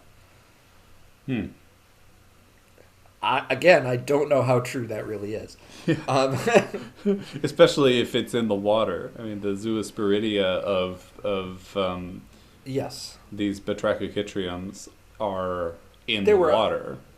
So as usual with a lot of this stuff, the lawmakers are not necessarily scientists, and are just going with what they're provided with. By, in this case, sometimes not science friendly even. Correct. So Yeah, so I think it's important to state that the global reptile and amphibian trade has been a net negative for for wildlife all over the world. Yeah, I don't think you can debate that. Yeah, and I think at this point we can mention the paper that was published last year by Ben Marshall of the Herp Highlights podcast and colleagues, where they the title of the paper is "Thousands of Reptile Species Threatened by Underregulated Global Trade," published in Nature Communications. I think they already have 16 citations on that paper. It was published just a few months ago, and basically what they showed is that almost all reptile species are in the pet trade. Now, whether or not that's actually true is hard to assess based on the methods that they use. I think that it is a strong indicator that things are way out of control. And I think, Ethan, what you just said is absolutely right. Like, net negative, especially for the wildlife themselves, is certainly something that I would say about the international pet trade. Yeah. I think for local livelihoods, it can be understated and overstated as to how beneficial it is. But for the animals and for the environments that they're coming from, it's probably not good, and regulation should have been done the way that Ben Marshall and colleagues pointed out, which is to permit trade only in those animals for which it has been demonstrated to be sustainable. I agree. And I guess before we go any further with this discussion, before I open any more of this can of worms, I want to say that my opinions on this probably don't fit very well into either camp. Same. And I'll maybe get into that more as we dive in a little further. But you have one side that is trying their best to stop a possible catastrophe, and doing that through the tools of government, which is it's a hammer when what maybe we really need is not a hammer. And then you've got the other side, which believes it's their God-given right to own every damn animal on the planet. And that's not true either. That should not be true. So whenever I talk about this, I inevitably piss someone off, usually both sides off. So I'm going into that with that expectation. But I just want to say, before I go any further, that I'm aware of that. Moderation is a reasonable thing, and we've seen in plenty of political displays that if you only polarize things, you don't have effective arguments. Yes. So what I want to talk about is, very recently, there has been a proposed amendment to the Lacey Act in the Senate. It's called S626. And it was put forward by Marco Rubio, who's the Republican senator from Florida. And that's based on what he just did here. Right. I was just going to say, this comes on the heels of what they just did, banning iguanas and tegus and pythons. So the thing about that is that a bunch of other things, but I haven't read the whole list. But there are a bunch of you're legislating the closing of the barn doors way after you've let the horses out. So I don't know that that's anything more than really political theater, realistically. The iguanas are already there. The Burmese pythons are already there. The tegus are already there. And also, can I say something, because this bothers me so much, and I just want to say it. I understand the problem with the pythons, I get it. But the problem with, and the tegus, yes, I get it. Bringing the iguanas in the situation is super annoying to me, because the iguanas do not largely expand into the natural areas. They are eating people's flowers, which is what probably they are bumped into this. Yeah. So because they dig things that create problems in because their burrows create problems in the riverbanks and stuff. That's not true. So and I mean, I don't want to say it's not true, because I'm sure that there's some study that's gonna prove it. But it's not like other countries don't have iguanas everywhere, and that doesn't happen. So I And the will- problem that these animals pose is nothing in comparison to feral cats. Exactly. So- I was going to say that. So if you there on the meantime there is this huge amount of feral cats really creating a problem, creating all the birds everywhere, and nobody's doing anything about it. I have a problem. I understand the thing with the pythons and the tigers because they do expand into natural areas, but iguanas and other, man, this is problematic. So one thing about that law, that recent law that this is coming on the heels of, is that it does focus somewhat on folks who are breeding those animals for a livelihood. And the big players in that world who focus on those large reptiles, many of them, how can I say this diplomatically, have other ties to problematic behaviors in the reptile industry. Smuggling, for example. Mm-hmm. So I'm not going to name names there. I'm not going to get into that, but I have a feeling that some of that is targeting those people specifically. Mm-hmm. This goes back, not to get into another tangent right away, but this goes back to something I've said many times before, which is that we treat, in this country, all exotics under one umbrella. So you lump, Tiger King in with a kid who wants to buy a leopard gecko, and to me, that's insane.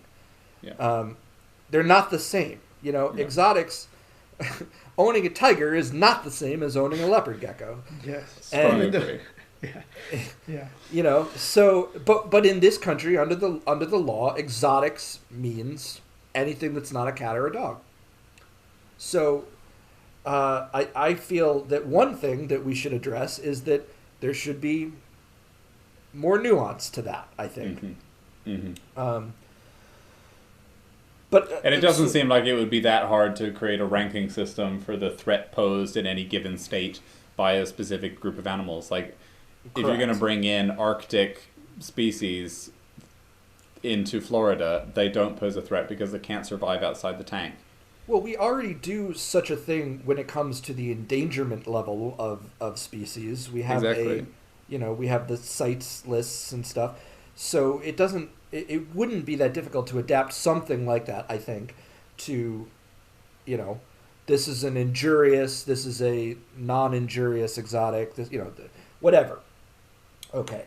So this new amendment to the Lacey Act, S626, which is not the bill that we were just talking about that bans iguanas in Florida. This is a federal amendment to the Lacey Act, would reinstate the interstate transport ban, update the language so that it could no longer be struck down based on the language. They kind of got it struck down on a technicality, basically. Mm. And it would create a whitelist. So essentially, U.S. Fish and Wildlife would create a whitelist of animals that are non-injurious, and everything else, by default, would be considered injurious. Mm. An interesting move. And Cats are in the non-injurious one. Man. Yeah, surely. the whitelist would pertain to anything being imported, so any reptile, amphibian, fish, bird, mammal, invertebrate that's not on the whitelist is by default an injurious species and banned from import or interstate transport. It would create a new authority allowing the Fish and Wildlife Service to use an emergency designation that becomes effective immediately after being published in the Federal Register, unless an extension of no more than 60 days is allowed. So no due process, no public input on anything, no hearings, no advance notice for these listings. Wait, sorry. The listing, the actual species added to the list, that's what doesn't have due process. That's the bit that they can just decide spontaneously. Correct. Okay. Wow. Interesting. It would also, so I should say too that this wording that I've got, this is coming off of USARC's website. So USARC being the lobby group for reptile keepers.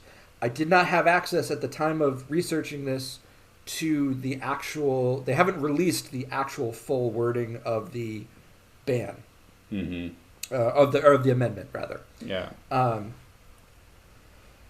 The effective date would be 1 year after they enacted the act. So you'd have a year to get your shit together. Yeah. And do they? I guess they can't affect anyone who already has the animals in captivity, other than banning their trade. That was the way it worked last time, so I'm going to assume that's true. But I mean, otherwise they'd be facing all kinds of ethical problems with having to put animals down and whatnot, which I can't imagine that they'd be too thrilled about. And this bill already has a bipartisan co-sponsor, a Democratic senator from Hawaii, Brian Schatz. Well, I can understand why Hawaiians would want to say no. Florida and Hawaii, the two probably states affected the most by... Absolutely. So... Can I just give my go ahead. So my un-American opinion. So I guess for people who don't know, I mean, it's clear that I lived in Germany. I have very little to do with America. And from the outside, it sounds surprisingly reasonable to me. In part also because of how my mind was affected by this paper by Ben Marshall and colleagues, where they, like, seeing the number of species that are in the trade, and I've been to Hamm, the world's largest, or allegedly the world's largest reptile and amphibian trade show in the world. It's insane, and the number of species that you can just get is it's obviously unsustainable, and it's done in a way that is commercializing the animals, and the people's rights to keep animals should not come above the animals' rights to not suffer.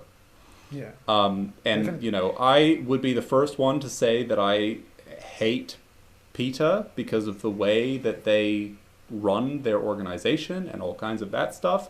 But I do think that when you go to shows like that, a lot of the animals are suffering, and a lot of that suffering is especially endured by animals that are extracted from the wild specifically for the point of going to these shows.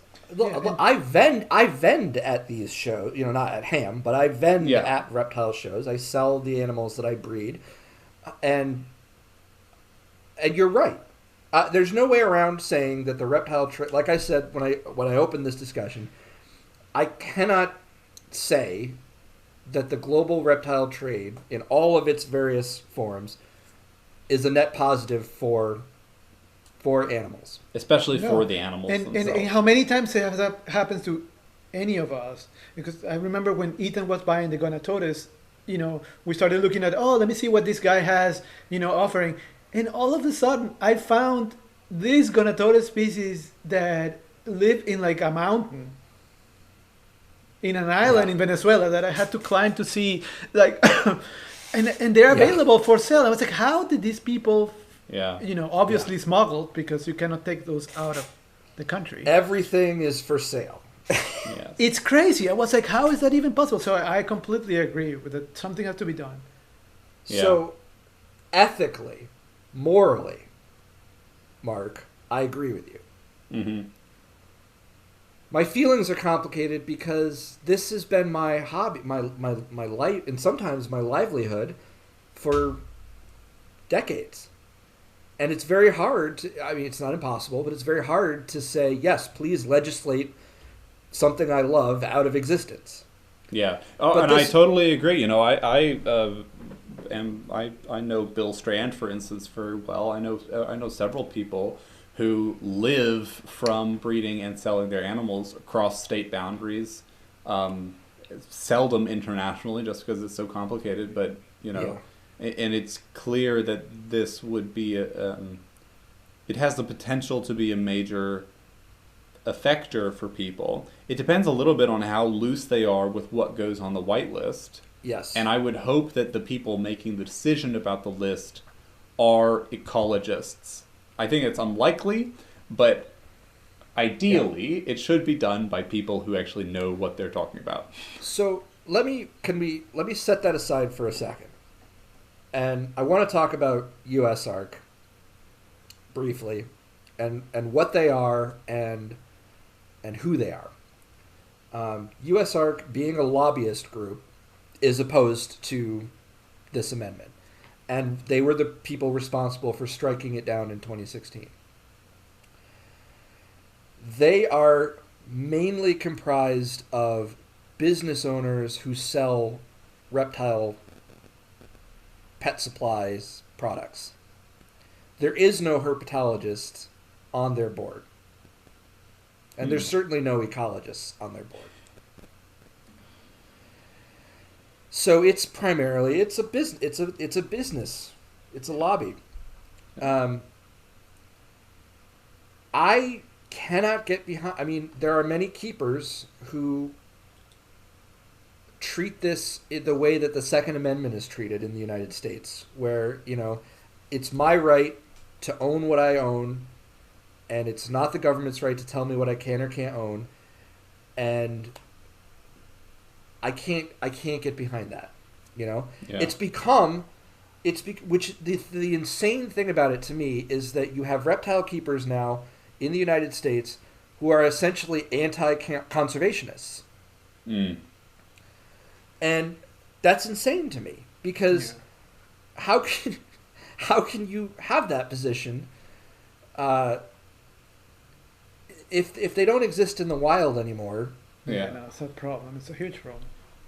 And there's so many. I mean, a lot of people who keep the animals like to tell themselves that they're doing a net positive for the animal, and maybe at the individual level, animals in captivity suffer a lot less than wild animals, like a lot less than wild animals. There's a reason we know from captivity that animals can live a certain age. Well, because if they are well they kept, don't live that old in the wild. If they are well kept, but for all those animals for all those animals that are well kept, there are a lot of them that are not well kept and are kept, in really bad conditions. Easily 100 to 1. So I don't have to go too far. Sometimes when you go to the pet store or the corner, the lizards there are struggling and are in really bad shape, and it makes me very sad every time I see that. By the way, that's the reason why I don't have anything, because it's not really. I mean, I don't think that if you don't have the best things to give, the best infrastructure to give an animal the best life that you can, you should not have it.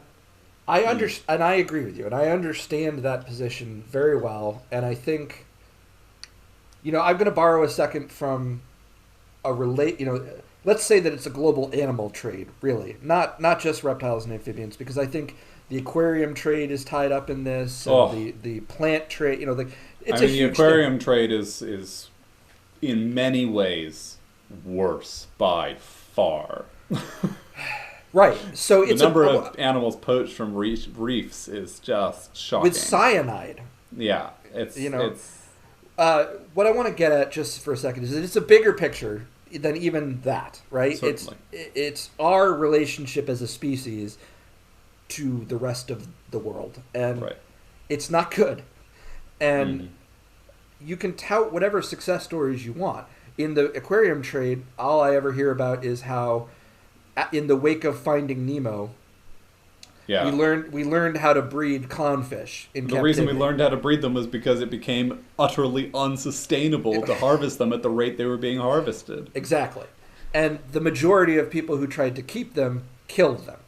So I don't know that you could really call that a success story. I mean, in the long run, it's great that we now don't collect them from the wild.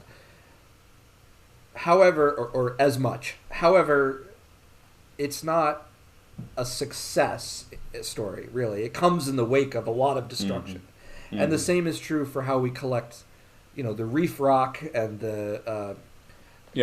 For every example that success... Yeah, exactly. For every there are dozens of examples of failures. And I think that dedicated breeders, like we see especially in chameleon husbandry, the dedicated people who are really putting in the hours to make it possible to establish a species in captivity, to figure out what it needs.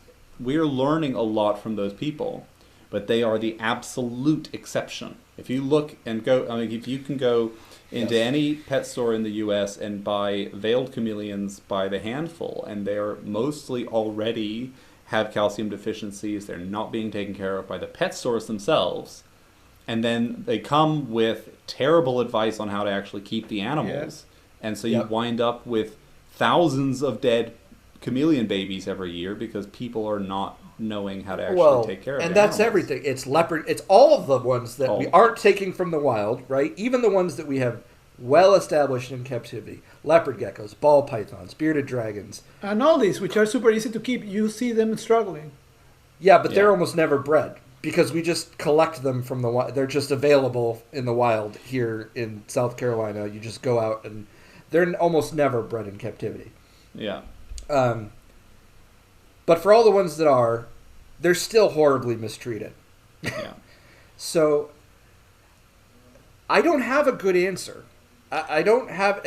I don't think so. I think that this law, you say it's reasonable. I think it's a little bit of an overreach, but it comes down to So I just want to qualify the structure that they're suggesting, where you say there is a whitelist. These are the animals that are tradable. I don't necessarily think that whether or not they are invasive is potential to be invasive is the deciding factor on whether or not they should be on the whitelist. I think that there are more important factors at play there. So it sounds to me like there's a combination of good ideas and good intention and what we typically see in laws like this of overstepping. And part of that I can see comes from things like, Tiger King, where people make a bad reputation for everyone else. It takes one asshole with a Burmese python. Yeah. To ruin it, Absolutely, for the animals to get out and also for the people to get injured. The big lobby here in Germany is for venomous snakes, keeping the active trade of dangerous animals. And I don't know how this is in the U.S., but here, there are a lot of people who keep a lot of deadly snakes. It's state to state. It just takes one. Yeah. For everyone in the community to be completely screwed by that. But I'm sorry. I mean, do you really need to keep a venomous snake? I strongly agree. I'm not sure that anybody, except for people who are actually, partnering with institutes where they're learning about venom, blah, blah, blah. Exactly. That's so rare. I don't keep hots. I never will. And I don't think that it's necessary. I feel the same way about this. This has gotten me kicked out of reptile groups. But I don't think that it's your God-given right to own a 20-foot python or a venomous snake or any of those things. Do I think that there should be a path to doing it legally via permits? Yeah. Regulate the shit out of it. That way, those guys who say it's my God-given right, you put the work in, great. You're liable now. Mm-hmm. There's a paper trail. I guess in the same way as the problem that we've had, America doesn't like licensing things, as we have seen with guns. Yes. So, my God, yeah. I mean, is that ever going to happen? I have no belief that is going to happen. But I wish that you had some sort of path to say, I'm a licensed keeper for this family of animal, this species, and here's my paperwork, because I would do it in a heartbeat. And I think we've seen, this is a place where people who feel hopeless by this law should look to examples of places that have legislated it to that extent and see how the people there are. Like Australia, for instance, is ridiculously strict about what you can and cannot keep. Including international animals are basically impossible to get hold of, and local animals you have to have all of the correct paperwork in order to do. Weirdly, except for axolotls. Oh, funny. Yeah. I mean, maybe it's different for animals that are already in the country. I suspect that has something to do with it. Yeah. Yeah, but certainly those, there is still a very active herpetocultural community in Australia this is something we should talk with people like Scott Eiper and stuff about, because I think the average care that's being invested in the animals, because the people have to have the experience and they have to have the knowledge, is going to be higher. Yes. And Germany strictly licenses all of the venomous and large animals. So if I wanted to get a boa, I would have to register it. Any of the boa species, even the relatively small ones. And that's there are procedures that we have to go through in order to get hold of those dangerous animals, and that makes a lot of sense. You asked how difficult is it to get a hold of a venomous snake. I live in New York, which is one of the most regulated states, as goes reptiles. Decades ago, they banned any constrictor over 10 feet long. You're not allowed to own venomous animals unless you do have there's one path to permitting, and it's like for educational or academic venom research stuff. It's very locked down.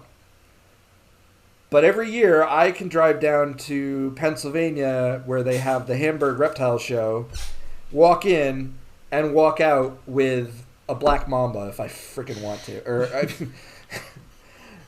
Pennsylvania basically has no laws, So it's all state to state, and there's very little.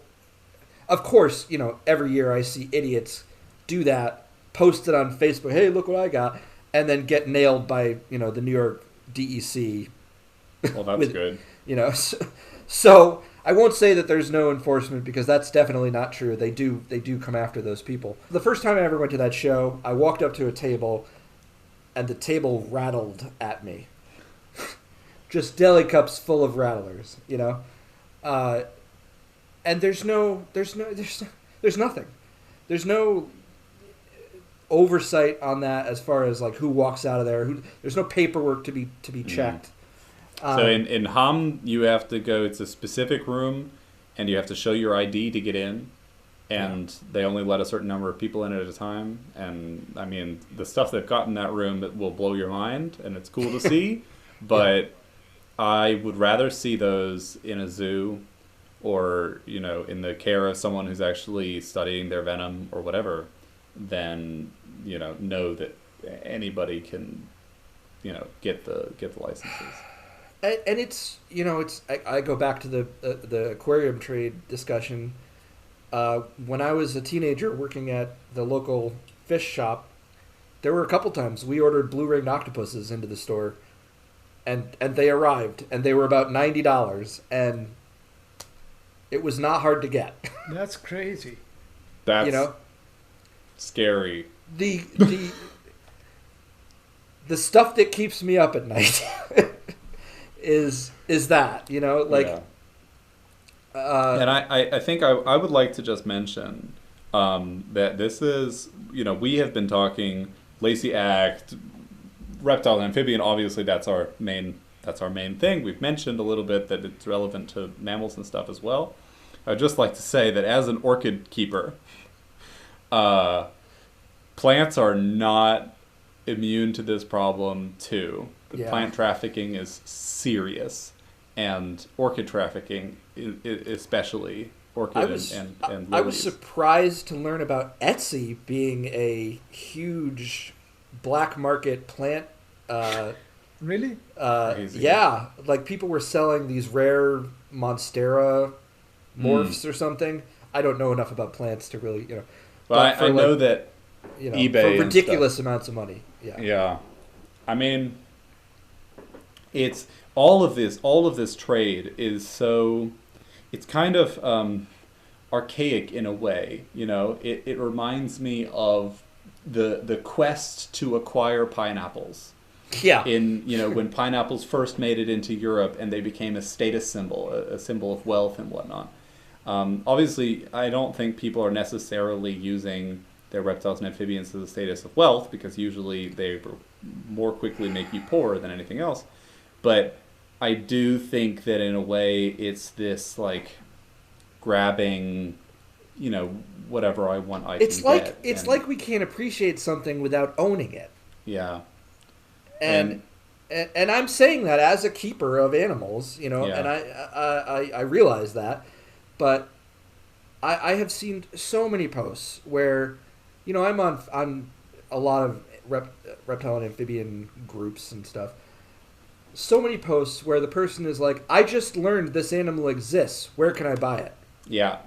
And that's what we saw in the earless monitor. And that fueled an international illegal trade real fast. That had some interesting quirks, because when the animals get into Germany, when you get to the second generation, they are legalized, irrespective of how the parents got in. And now there are legal earless monitors that you can acquire, Lanthanotis, which is a crazy thing. And I mean, fine, now that they're in, maybe it's okay that they can, I mean, you might as well do something with them when they're there, but it would be better if we could just, like, not. Yeah. So, just to sort of land on an ending, I can't blindly support what is essentially the NRA for snakes. But I also, I also have these very honest misgivings about just saying, we deserved it. It sucks. There's no good area for me to be. Yeah. And I think that having an issue like this become bipartisan and genuinely being partisan, I guess is the correct way to put it, but being you're with me or you're against me debate is not healthy.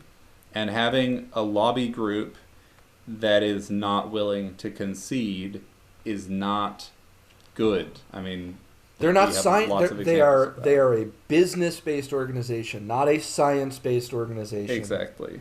And or a conservation-minded organization. So that is my problem with them. And so I can't support them, even if it means that I have to say goodbye to something that I love. And I'm not going to lie and say that I don't that I'm happy about it. But but I'm also just I would not want to be responsible for the wiping out of the salamander species that we do have. Even if that's an unlikely thing, it's still a risk. Yeah. And beyond the ones that you have, all the others that are being collected and all that around the world. Yeah. Right. And right. It goes way beyond. Yeah. It goes way beyond. Yeah. It's so short-sighted on both sides to say, like, I see both sides just wanting to listen to their little part of it and not recognizing that this is a huge global problem. Yeah. And I think if we could just sit down at the same table and make a compromise and discuss it, I think there's a lot that we can take away from it. Right. In a way, it's something that we are sorely missing from this debate, right? Because the three of us agree pretty vehemently on these points. That we're also a bubble here. And listeners, I guess if you're still with us at this point, you're also part of our bubble. And thank you for being in our bubble with us. Yeah.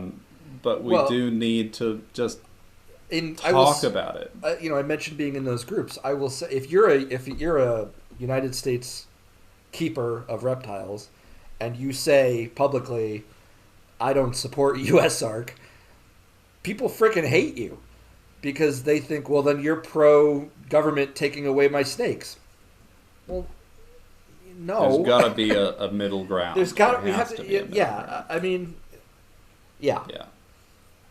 And on that note, dear listeners, thank you for sticking around with us This has been a really exciting time. We're so glad to be back. It's really exciting for us to be back here again with you.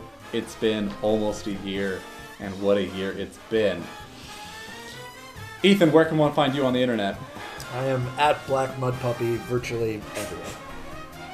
And Gabriel, where can one find you? I am at Serpent Illus on Twitter, on Instagram, and Gabriel Ugeto Art on Facebook. And you can find me at Mark Shirts on pretty much all the things, except for on Facebook, where I'm at MD Shirts because I'm bad at things. You can follow the podcast, you can check our expansive show notes, which for this episode probably won't be so expansive, at SquaMatesPod.com. There you can also send us an email, or you can write us at SquaMatesPod@gmail.com. You can find us on Twitter at SquaMatesPod, on Facebook at SquaMatesPod, on Instagram at SquaMatesPod. We're back, bitches.